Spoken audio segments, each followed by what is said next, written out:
Thank you everyone for this invitation, and thank you for joining. I see there are a lot of people joining from different geographies in this virtual community. Today I'm going to share with you a project that's not unlike this experiment that you're doing or this event that you're doing.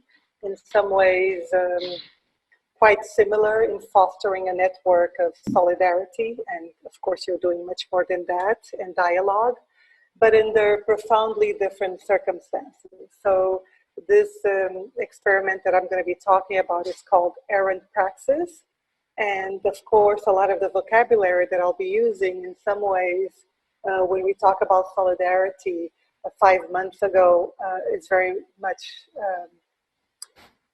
has lost a lot of meaning or has intensified its meaning. So I want to acknowledge that here. So when I started this project, Errant Praxis, it was very much under different circumstances. So if you allow me, I'm going to jump right on it and tell you what is the framework for this idea of errant praxis. I was invited to curate architecture practices from the African continent. And for me, that was quite a challenge, as you can imagine, how to select from such an expansive space of production.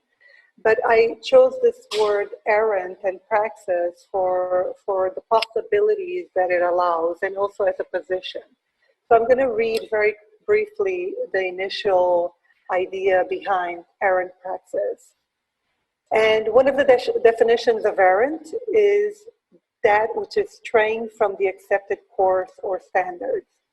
Further research into the etymology, translations, and uses of the word errant sets into motion the multiple possibilities of its use.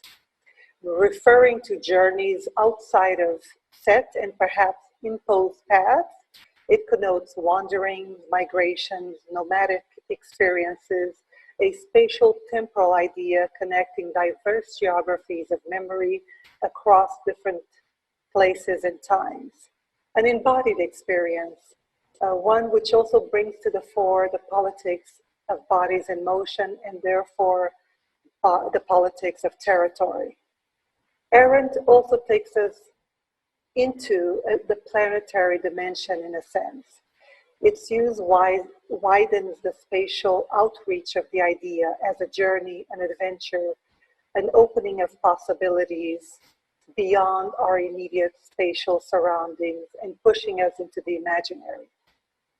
Furthermore, as a synonym of the erratic, the rambling, the erring, its use aims to recognize and welcome that which is still in the process of experimenting, in flux, taking risks, while not yet reaching an endpoint, perhaps eventually succeeding or failing.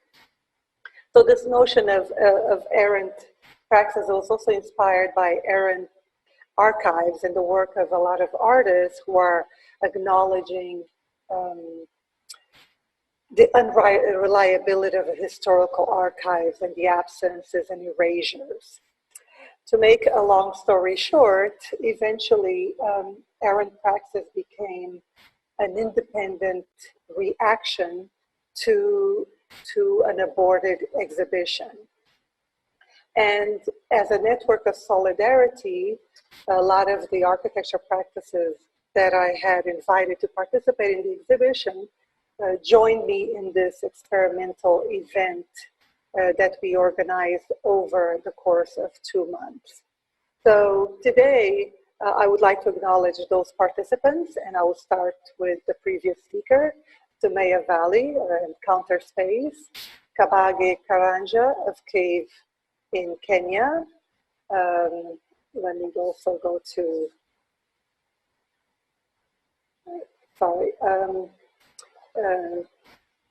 Dikeo Sewasare of Ghana, Christine Larac, Isabelle Jolicoeur of Atelier Collab in Haiti, Dineo Mahale in South Korea, South African architect, myself, and also I would like to acknowledge here publicly Fred Swart for the graphic design. Thank you, Fred. I know you're there. So if you allow me, this is going to be more of a tour of what we did. We did 3 parallel actions. One was a podcast series that aimed to take on the idea of what does it mean when we are invited to participate in these platforms of aspiration, platforms of also platforms of validation, such as biennales, exhibitions outside the continent, and how these demands usually come mostly from the outside. And so we took on the podcast series that we called Kamakunji. I'm sorry, I'm here on Zoom. My screen got messed up when I was trying to reconnect with you, so please accept all this imperfection. So we started a podcast series throughout the 2 months of protest, let's call it, of not participating in the exhibit. And this podcast is called Kamakunji. I would invite you all to listen later on. We did 8 interviews with very interesting people from around the world who wanted to engage with us in this independent, and here it's very important to note, an independent initiative to take on some provocative questions about what kind of platforms do we need as independent practices, as practices who are still experimenting, who are not affiliated with any institution, but who want to be part of a global dialogue about what it means to be practicing from the African continent, for the African continent, and also thinking about the African continent. And here I expanded the African continent into African world. So the continent, its islands, its diaspora, and its imaginaries. So I'll take you here through very briefly some of the topics that we took on designing pedagogy, and this is an interview with Leslie Loco, who you're all familiar with, on curating as a critical practice with Paulo, an architect and curator from Angola, on being outliers for forging errand praxis, and this is a conversation with Counterspace. Service as a critical lens, the act of servicing with Tulisa Cindy, who you're all familiar with. On curating for against the institution, and this is with a curator from MoMA, also thinking about how to mediate conversations between independent practices or independent creative practices and institutionalized discourse. Also imagining Black institutions, and here was with Mabel Wilson, and so on and so forth. So this is one of the activities that we took on. Of course, pulling efforts in a kind of barter, in this kind of idea of creating networks across geographies, across asymmetries of resources, which was very important here to mention. How does one create new spaces or alternative spaces of critical discussion when you are not affiliated or directly a beneficiary of a structural basis for your work? So this is very important to mention here. And I'm sure Sarah and Huda and Eric and Martha can talk about the incredible resources of time that it took to organize this event today. So for us to sustain an event for 2 months was also a testament of the enormous generosity that these types of networks of solidarity bring forth. So I'll be very brief, and then I would like it to be a discussion. Of course, you didn't have access to this material previously, so I'll share now.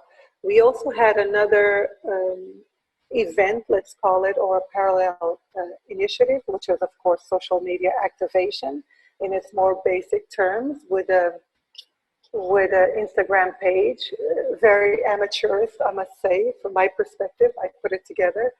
but that it also aimed to bring the six of us, or I'm sorry, the eight of us across the geography of the Caribbean, Haiti, all the way to South Korea and across Africa and its islands, to really get to know each other. And finally, just to finalize, it's a little bit more dynamic, it's our YouTube page with the performance by Dineo in Seoul. So there was a very important aspect of this, and this Tumea also was a crucial element in thinking and conceiving this encroachment in Seoul at the sites of the Biennale that we were not officially participating in, and these different strategies of encroachment that we took on, and what it means to take space and to occupy space with props and making yourself available at the margins of this official discourse on architecture that is permitted in the platform of a Biennale. So here we have very short videos. I'll just go through one and then I'll stop. This is actually the final video. And in the final video, you could see that Dineo had the props that she placed. So every week along the 9 weeks, she would place literally a placemat, a marker of her position in the various public spaces around the events of the Biennale. And at the end of 9 weeks, it took on a much larger area. And then here she was stopped from performing this act of silent encroachment. So I think I'll stop here, apologizing. I got a little bit confused with the Murphy's Law of my video going off. And I would like to open it to discussion, mostly in terms of what some of you who are in private practice, who are independent, or even those of you who are in official and very much supported institutions, supportive institutions of critically engaging in these ideas of architecture and praxis. How do you then engage with those of us who are independent and who are trying to also participate in this discussion? And I'll leave it here. Thank you very much.